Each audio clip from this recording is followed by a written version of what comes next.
Well, thank you so much for coming in to see us today. We really appreciate it. So just to kick us off, why don't you tell me a little bit about what the film is actually all about? So this film is a documentary which portrays the fishing community on the island of Hvar in Croatia.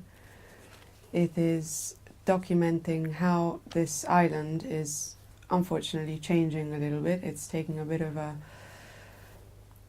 different direction to what I'm used to what I've experienced. I've been going to this island since I was a child. I'm half Croatian. My grandfather was from there.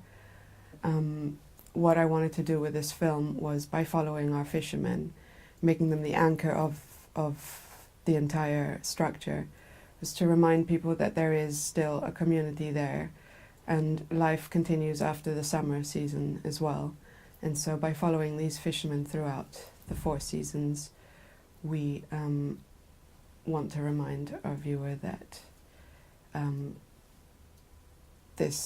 the identity of this island, because a lot of this island was built a lot from the income from fish, and nowadays it is marketed as a kind of new Ibiza, which it's not. And what was it that really inspired you to make it, and also inspired you to kind of get involved with it and of course to build this project up?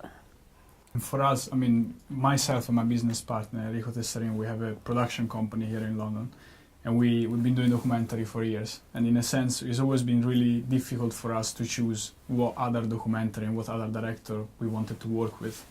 And in a sense, we found in Chiara, a director that shared a very similar vision to our, and even more, the attitude to and the importance for her to tell a story that she wanted to get out there to the rest of the world. And it was an idea that we loved. We loved the way she approached this topic, and we thought that it was worth for us to spend not just a few days or a few months, but spend years working for her to document how these people are living on the island. So we felt that it was very much a natural connection between us and her, because we've done documentary in Bosnia, we've done documentary about really difficult topics.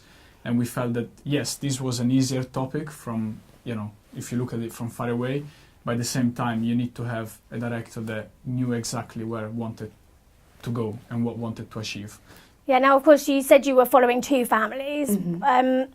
How was it, kind of getting into their lives and stuff? And obviously, was it difficult, to kind of get anyone on board at first, to be a part of the documentary, or were people on the island very willing? I think they could feel for me it was important to respect their space, and I'm lucky because I think they must have felt it, and they accepted me on this boat with them, and they accepted my colleagues as well, Mirko and Enrico. I think we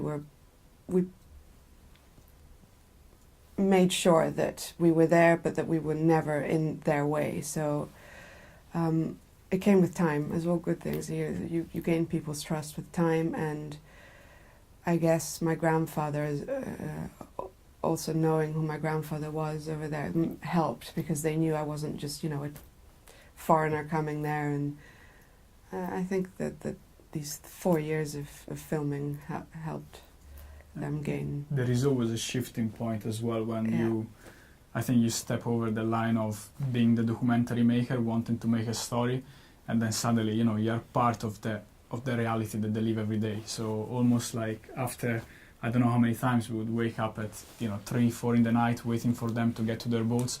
You get to a day where for them it's normal that you're there waiting for them, and for them it's normal that you go out fishing with them.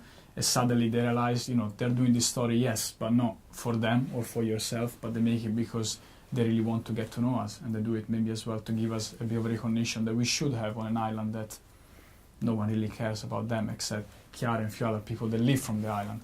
And how do you feel about having the film at Raindance? You must be over the moon. Completely. I'm very excited, very honoured to be part of the festival, and I could have.